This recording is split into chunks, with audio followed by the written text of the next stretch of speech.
Oi, gente, Roberto Rilubíscaro aqui. Eu estou gravando este vídeo no dia 19 de abril de 2024 e o filme de horror independente mais comentado do ano até agora é o Late Night with the Devil, que por enquanto está como o melhor filme lá na avaliação de horror, né, do Rotten Tomatoes. E está sendo badalado porque assim, revigorou o estilo de filme found footage, é irônico, é esperto. Ok, eu concordo com bastantes das coisas que são ditas sobre esse filme, só que a gente não pode esquecer que ele é bastante baseado em uma produção britânica de 1992, provavelmente o meu filme de horror favorito dos anos 90, que eu já resenhei aqui no canal, inclusive no ano de 2024, que é o Ghostwatch, e que assim pegou a Inglaterra de surpresa de verdade, né, no ano, na noite de Halloween em que ele foi exibido pela BBC.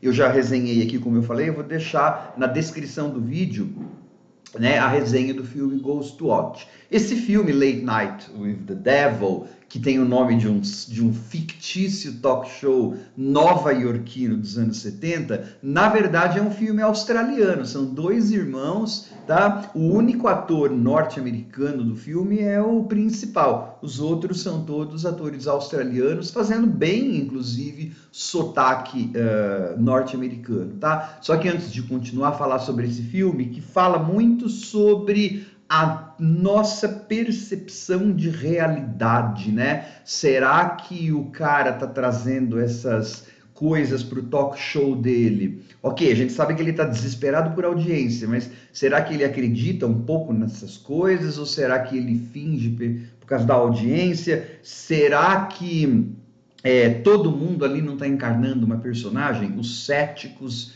e os crentes, né, os que acreditam no sobrenatural, será que tudo aquilo não são apenas personagens que aquelas pessoas incorporam para a TV? Enfim, é uma das coisas que esse filme pergunta. Só que antes de falar mais, eu gostaria de convidá-los a se inscreverem no canal Robertando, curtir os vídeos, compartilhá-los, agradeço bastante. Eu acho que ele é um pouquinho menos esperto, eu acho que tem um pouco de hype demais aí nesse filme, porque assim, ele abre com uma espécie, com um documentário de uns 10 minutos, que eu achei bem legais, meio que definindo os anos 70 como uma década do demônio. Eu já escrevi isso no meu blog, já falei que eu falo que os anos 70 é a demodécada, né? É a década do demo, porque filme Exorcista, Profecia, e tinha aquela profusão de cultos, do Reverendo Moon, que a gente via falar no Fantástico, Jim Jones, que morreu um monte de gente. Então eles falam isso nesse documentário e dão vários aspectos biográficos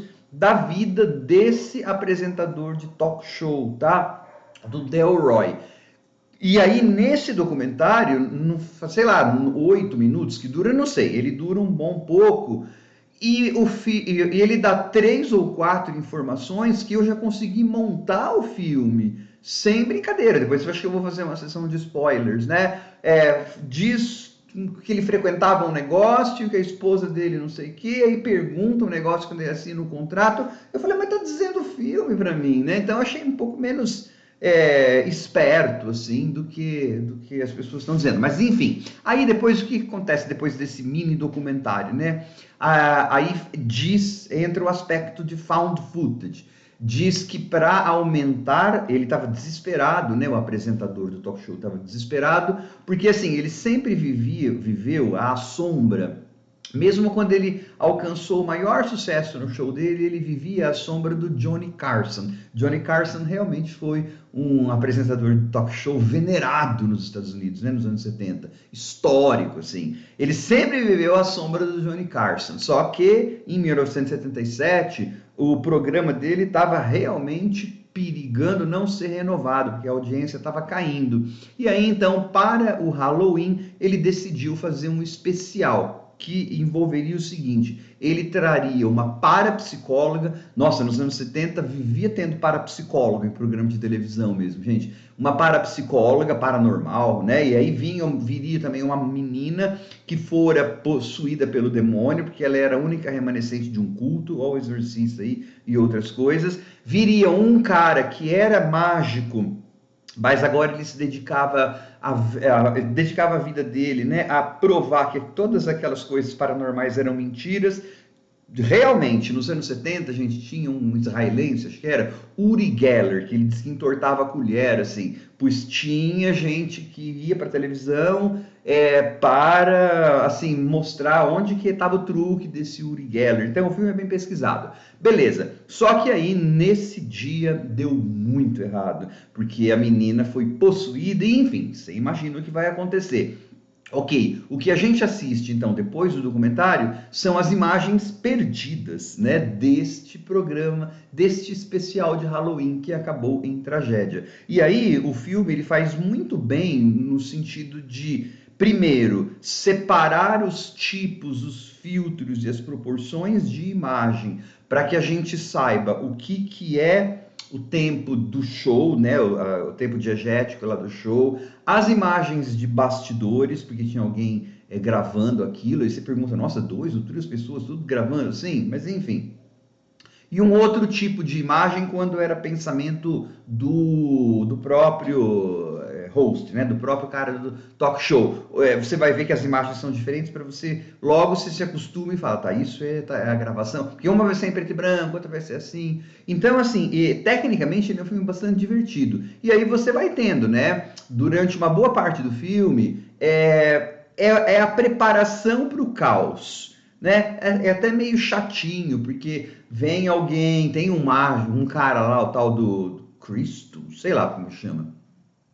Ele vai fazer as coisas dele lá, estou sentindo um espírito e não sei o que. E aí o cara lá que é cético fala, não, o truque dele é esse.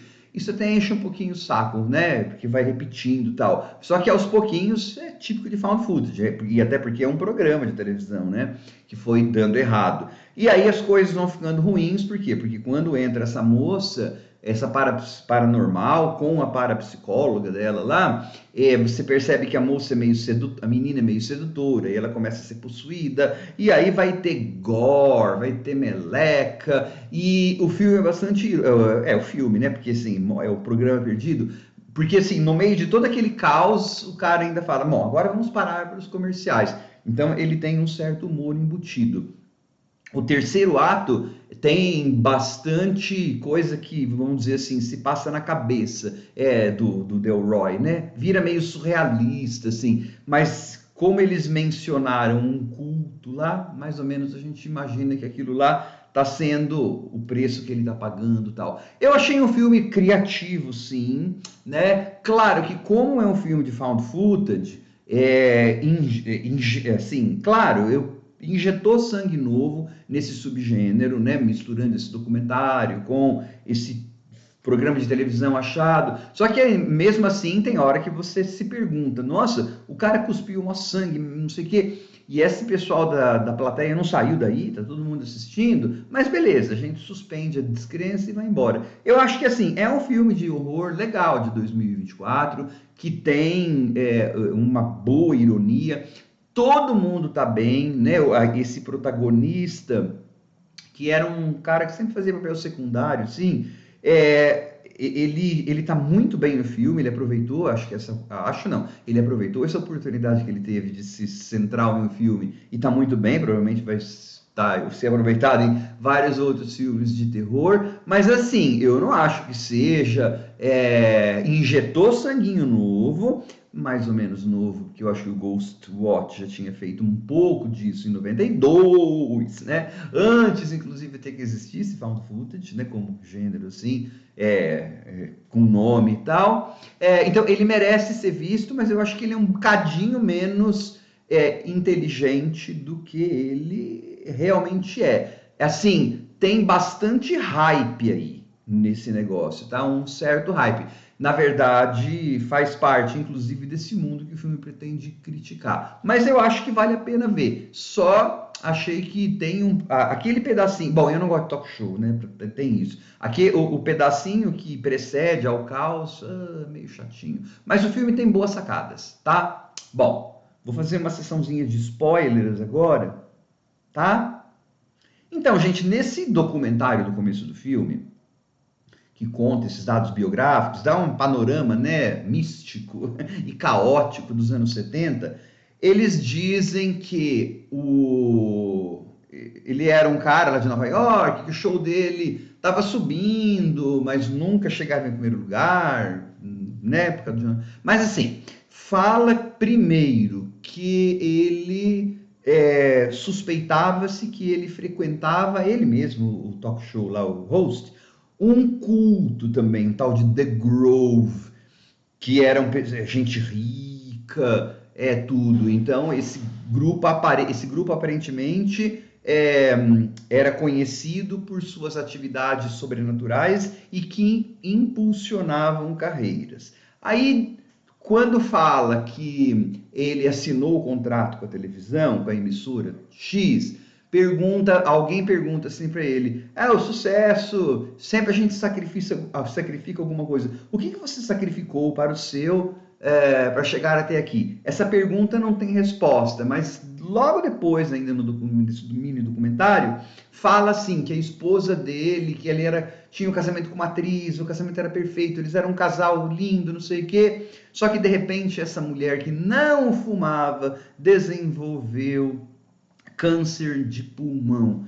Aí quando eu tava vendo isso, antes de começar então o found footage, eu falei, beleza, o preço que ele pagou, como ele frequentava esse culto, ele vendeu o sucesso dele para a esposa dele que ia pagar por isso. E aí depois, inclusive na possessão, quando o demoninho aparece, isso já é depois, que ele fala, eu nunca vi você, não sei o que, e o demônio fala, a gente já se encontrou embaixo das árvores. Se você prestar atenção, o tal do The Grove era um lugar de campo. Então, assim, eu achei que o filme, eu até entendo, parece que as plateias de hoje tem que estar tudo muito mastigado, né? Então o filme ele se rendeu a isso. Só que ao se render a isso, ele se torna um bocadinho menos inteligente do que o hype faz com que a gente acredite que ele seja, tá? Mas assim, tudo bem, né?